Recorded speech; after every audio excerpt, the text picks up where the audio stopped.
বন্ধুরা কেমন আছেন? আশা করি ভালোই আছেন। আবারও আমি নিত্যদিনের মতো রেসিপি নিয়ে আসলাম। আজকে হচ্ছে লাউ দিয়ে টমেটো মাছ রান্না হবে। মাছটা ভাজা হচ্ছে। আপনারা আমার সঙ্গে থাকেন। ওই যে বন্ধুরা, পেঁয়াজটা এখন ভেজে নিচ্ছে। পেঁয়াজ আর টমেটো একসাথে দেওয়া হয়ে গেছে। গ্যাসের পরিমাণে একদম কম, এই জন্য রান্নাবান্না প্রবলেম হচ্ছে আমাদের। তারপরেও রান্না করছি। এরপরে দিয়ে দিব পেঁয়াজ, দিয়ে দিব এরপর দেব হলুদ দিয়ে দিব আর লবণ দিয়ে দিব।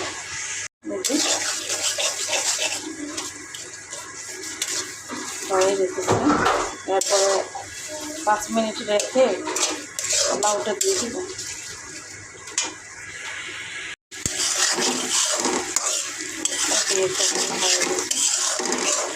মশলা দিয়ে কষানো হয়ে গেছে। এখন হচ্ছে লাউটা দিয়ে দিব বন্ধুরা। লাউ মাছ আজকে হচ্ছে লাউ মাছ রান্না। তারপরে হচ্ছে রান্না করবো হলো লাউয়ের চুটা ভাজি আর কাঁঠালের মাংস রান্না হবে। আপনারা আমাদের সঙ্গে থাকেন, কী রেসিপি হচ্ছে।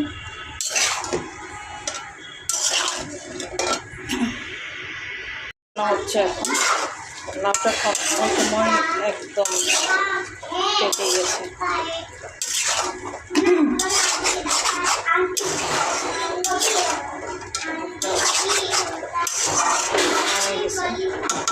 হচ্ছে লাউ তো ভালো। এখন পানি দিয়ে দেবো। এখানে কষানো হয়ে গেছে। পানি দিয়ে দিয়েছি। পরিমাণে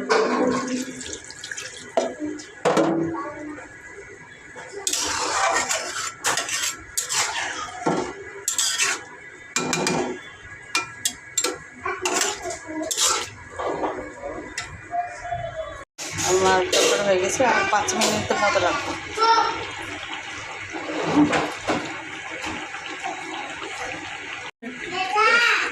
কাঁচা কাঁঠালটা সিদ্ধ করে রাখছি।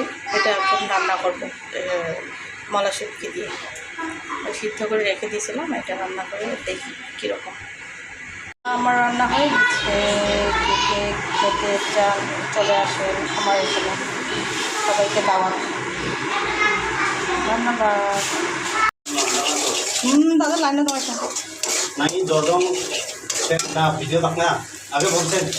এই যে রান্না হচ্ছে।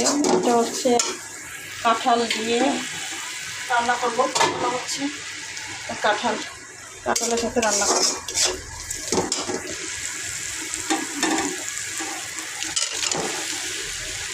ভালো লাগে খেতে। এভাবে মাংস থাকলে আরও ভালো। মাংস দিয়ে রান্না করে খেলে আরও ভালো। মাংস দিয়ে আমি এভাবে খেতে চাই, কারণ অলরেডি মাংস হালকা খাওয়া হয়ে গেছে। আমি এটা দিয়ে খাবো। আপনারাও ট্রাই করতে পারেন।